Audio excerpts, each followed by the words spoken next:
at the Sprint Exchange Center near 7th and Leavenworth Streets in Omaha around 5 o'clock this morning. One person was taken to the hospital in critical condition. Tonight, that fire is having a much wider impact. The resulting outage affected Sprint customers, from cell phone users to debit cards, even a big box store. Customers lost service for most of the day. Reporter Megan Hahn has been following this developing story, and she's live with the latest tonight. Megan.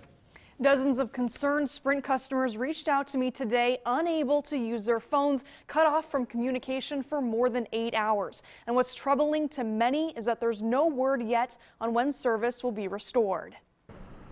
An unwelcome surprise this morning for Sprint customers in the Omaha area. Woke up.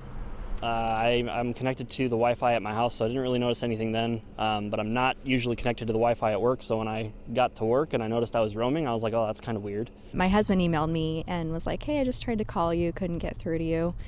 And so we kind of figured out our phones weren't working. Then they started saying no service. Users were forced to take a break from their smartphones after an outage resulted in roaming and limited coverage. Many took to social media to voice their disappointment, with differing opinions on how Sprint handled the loss of service. It's not Sprint's fault that there was a fire, so I don't think that people should start freaking out. Like, service goes down, it happens. I mean, I trust that they're working to fix it as quickly as possible. Shoppers were also in for quite a headache. Many Target stores experienced difficulties with their point-of-sale systems, downing PIN card readers and requiring customers to pay in cash or by check. Well, I couldn't use my red card with Target, and it also affects coupons that you use through your phone for Cartwheel.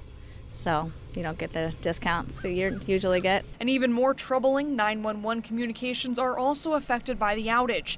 Sprint recommends dialing the 10-digit non-emergency number or texting emergency services if necessary.